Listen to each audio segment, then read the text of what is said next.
Ya. Shoot 3 episode 3. Kamera roll action. Oke. Selanjutnya kita akan membahas kulit ya.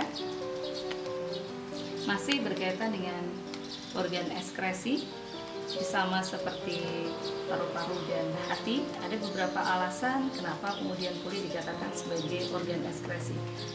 Yang pasti karena kulit sendiri sebetulnya dia memiliki kelenjar ya. Ada 2 kelenjar pada kulit.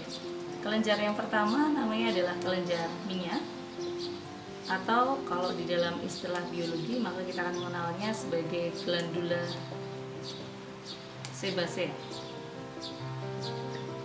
Kemudian yang kedua ada kelenjar keringat,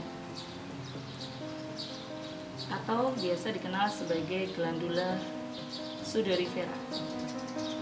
Nah, alasan yang paling tepat kenapa kemudian kulit disebut sebagai organ ekskresi, karena di bagian kelenjar keringat inilah atau glandula sudorifera ini akan diproduksi zat-zat keringat atau cairan keringat yang di dalamnya nanti terkandung ada garam, kemudian air, kemudian beberapa zat sisa yang tidak diperlukan. Oke. Untuk keringat sendiri, mekanisme pengeluarannya misalkan seperti ini. Mekanisme pengeluaran keringat. Jadi misalkan ketika kita berada dalam udara atau lingkungan yang panas, maka udara panas ini nanti akan memacu pelebaran pembuluh darah di kulit.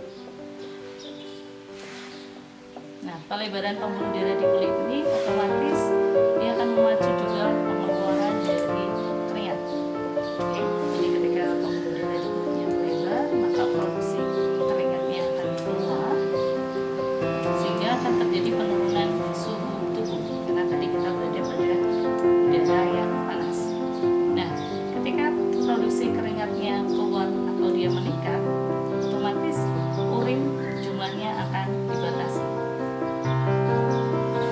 Atau dengan kata lain terjadi keseimbangan antara urin dengan keringat. Jadi ketika misalkan kita berada pada udara yang panas, pelebaran pembuluh darah memacu produksi keringat yang meningkat, tapi jumlah urinnya akan dibatasi karena jumlah airnya sudah banyak dikeluarkan melalui keringat. Oke, itu untuk kulit.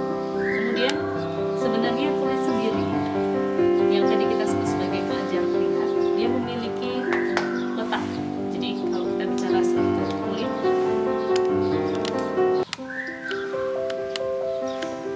dia dibagi menjadi tiga daerah begitu ya. Yang pertama ada epidermis yang di dalamnya nanti dia terdiri atas beberapa lapisan, misalkan seperti kulit taring, kemudian seperti kulitnya untuk menggantikan ketika kita sedang terluka. Kemudian yang kedua ada dermis atau korium.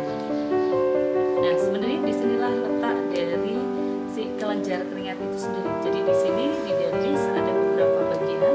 Kita bisa menemukan pembuluh darah, kemudian ada saraf,